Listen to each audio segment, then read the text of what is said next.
Go! Who's going to get it into turn one? Pursuit gets away very, very well. Cohen, will he be able to get back at him? He will! To the inside line. Who's going to come out in front, though? It looks like Pursuit. He has the inside line. He has the better run. A brilliant, brilliant job. Still side by side. Cohen uses the ERS as a front wing off. There's some people in the background off as well as PJ and JJ going slowly at the back. This as Vale doesn't seem to be making too much progress. That is Geely being eaten alive as a side by side with Rexty.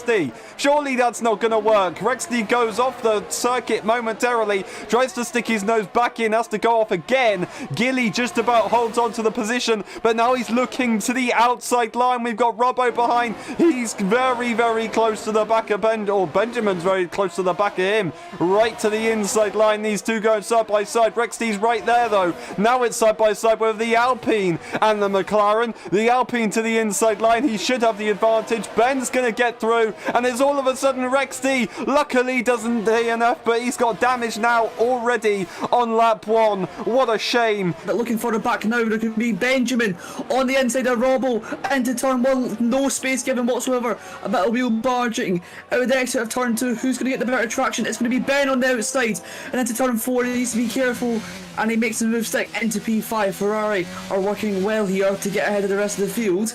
However, Robbo's lack of momentum is going to leave him susceptible to Flying Walker. Is he going to get the move done on exit here? He is on the medium tyre, remember, so he will have more traction, but he can't seem to do anything at the moment. But now Robbo is going to be looking to the outside of Benjamin. Surely it's not going to work. What is happening there?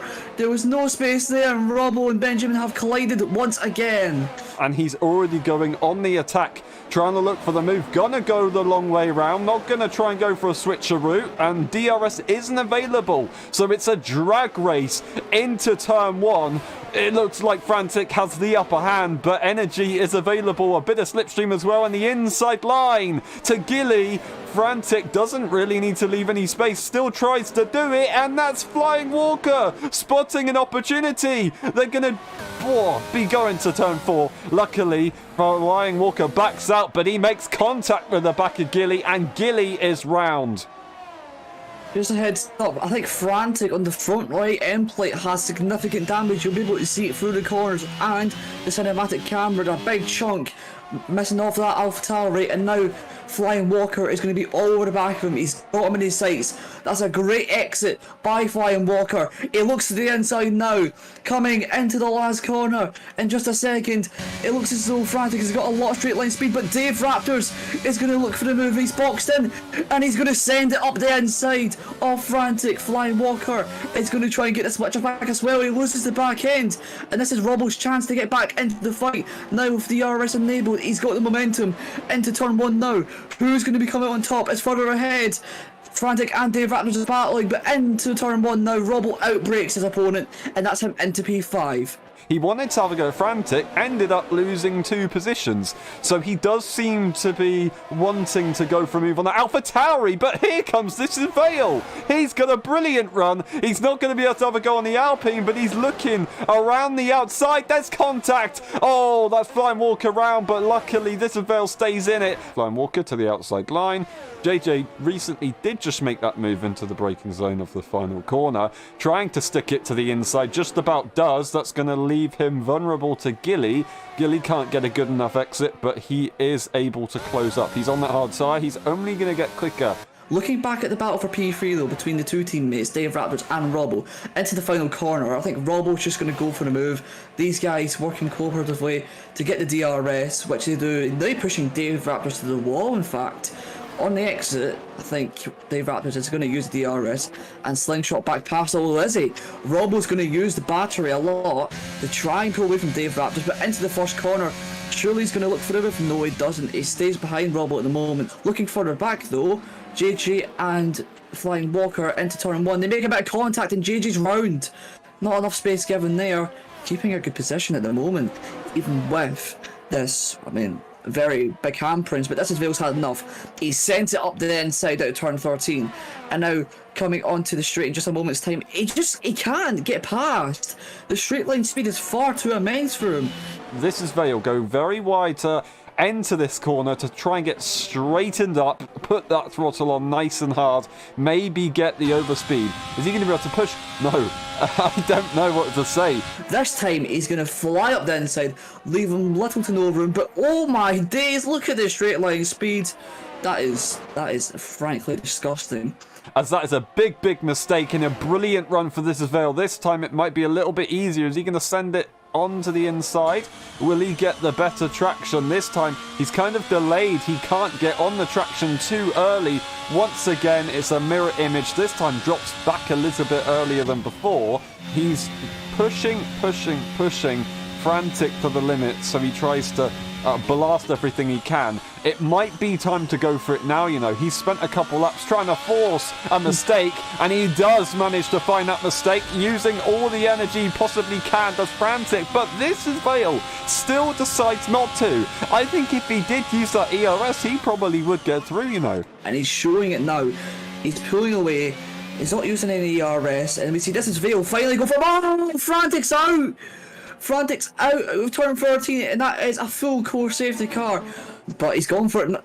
Now he has gone for it. Yeah, he kind of delayed it on the acceleration, and Cohen is going to be right on his side, really, into turn 1.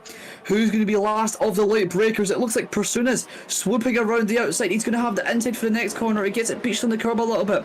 Robbo out of turn 1 is going to look for the movement. Now Cohen is going to back on the traction into turn 4 now. Who's going to be out first? He pushes him off the track a little bit. It's a bit marginal, but Cohen leads the Grand Prix. Pursuing in second place. These guys are queuing up all to have a little bit of a battle for the lead. Robbo really has to push. He's got that 3 second, remember. The Vale making a mistake, and Dave Raptors is going to go for it around the outside. Will he make it stick? Turn 13 is a really hard bank corner, and he's on the outside, so he may be able to make it work, but this is Vale holds P4 for now. Further behind, though, we've got Larlock go defensive on Rexty. The Ferrari, Mercedes, and the other Ferrari go very close. Benjamin makes contact with the wall. Hopefully, nothing more than a slight tap. Larlock right behind. That's Gilly going to go for the inside liner. Both Ferraris going to try and have a look. Gilly almost having a look at Larlock. He had a nice amount of pace. That is Benjamin spotting the opportunity to go to the inside line. No, he's going to have to back out. There's no chance that he's going to be able to make it on the inside right there. Gilly's going to have to put Larlock under pressure, because Flying Walker has binned it, actually. As I was about to say, he's pressurising him, and he's put it in the wall, and this is Vale.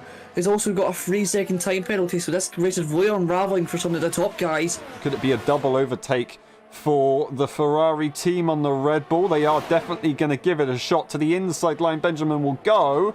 Gilly's going to have to give Ben a little bit of space to make his life a little bit easier. Ben might even have a look at going for a move on his teammate. Now looking to Pursoon. He's not going to have a go on a move. No, he will not. Back down the order. Back to the Ferraris.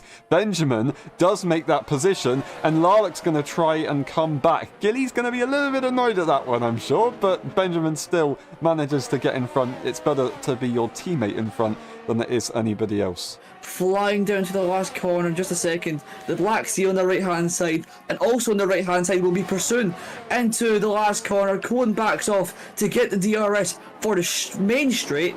Does he have enough straight line speed though? I'm not too sure. Coming out of the last corner now, he gets good traction. He's going to burn all that battery. We've seen that the Alpha Towers are very quick on the straight, but is it quick enough to keep Cohen at bay? No, it's not. To the inside he goes. Turn 1, Pursuing's going to hold it right around the outside. Contact is made, but Pursuing keeps it just ahead, and now Robbo is going to be looking for a move up the inside potentially, but no, he can't do anything at the moment.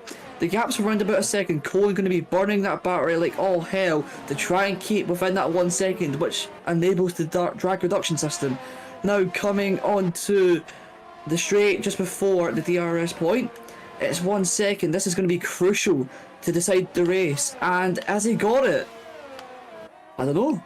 No, he hasn't. He hasn't got it. He So has. Cohen will... No, he hasn't. Yes, he has. No, he's not using No, he it. hasn't. What? He's not using it. He's got it. He's not using it. I don't think he realises. I think he must have thought that the gap was 1 second and just didn't bother to look. And it's 1.05.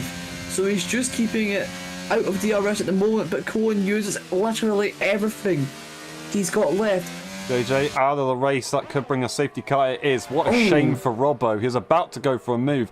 I was going to say, once Bassoon, or if he gets over a 1 second gap, then Robbo will have a go. Other than that, he probably wouldn't have actually pushed for anything. Will we see people go for the soft tyre? Bassoon is the one to really call it. He is the one to call that. Is he going to go in? He will fake it. And that does cause Cohen to go in. Cohen maybe not able to react in time to stay back out, so Bassoon could be in trouble because everybody else is going to be on that soft tyre. Robbo and Dave Raptors, and this is Vale with that time penalty. I don't think that was a good idea. You've got a time penalty. Benjamin had a bit more of an idea. He's got the time penalty that he has to stay in front. And Bassoon, he's going to think Benjamin's now his best friend. When's he going to push for it? Probably once he gets in the straight line, and now he has gone for it. Brilliant stuff for Bassoon. He's got away very, very nicely. The question is, will Rexty try and stay ahead? And that is a brilliant exit from Cohen. Cohen trying his best to stay in the battle. He's really making that move now. He's outbroke himself. He goes off track limits, luckily stays away from getting a time penalty, but he's kind of made an overtake by doing that. That's crazy. Benjamin unfortunately loses the car. Bassoon leads the way. Cohen in P2, and the top three is exactly the same with Robbo in P3. This is Vale is now in P4, and Dave Raptors is right there. They're gonna be racing each other pretty hard. They all have equal time penalties. Coming onto the last lap in just a moment's time, Bassoon is defending the position so much from Cohen, but we've seen on the brakes, he's able to get the car stopped so well. Bassoon defending to the inside, Cohen on exit. He's got an absolutely fantastic launch. The ERS is being burnt by both these guys on the last lap. Who's going to get it into turn 1? Cohen sets the fastest lap and into turn 1. Who's going to be the last of the late breakers? They both equally stop on time. Bassoon holds it around the outside. Cohen gets pushed a little bit, but on the outside with the better traction, Cohen's taking the lead. The gap isn't massive. Of course, we have a lot of straights, so maybe Bassoon can come back, but he's already flashing on the ERS by trying to hold on the start-finish straight. But Cohen a bit more confident on the grip with that soft tyre. I think it's going to be decided right here. It will not change. Robbo is going to have a look on Bassoon. He is really going to try and do it on track. Bassoon is going to try and fight it back to the inside, so they're going to have to leave space to one another. But it doesn't matter. Oh, there's contact. I do not believe it. Cohen wins the Saudi Arabian Grand Prix. Robbo into P2 as he crosses the line, but Bassoon will hold that P3. Robbo does secure the podium, and Gilly 1/10 away. Cohen takes the win. Bassoon in P2. Then we have Robbo, Gilly, Dave Raptors. This is Phil, Flying Walker, Larlick, Rexty, and Benjamin finishing off the order. Then we got JJ Frantic, Tafari, PJ further behind, of course, DNFing earlier on.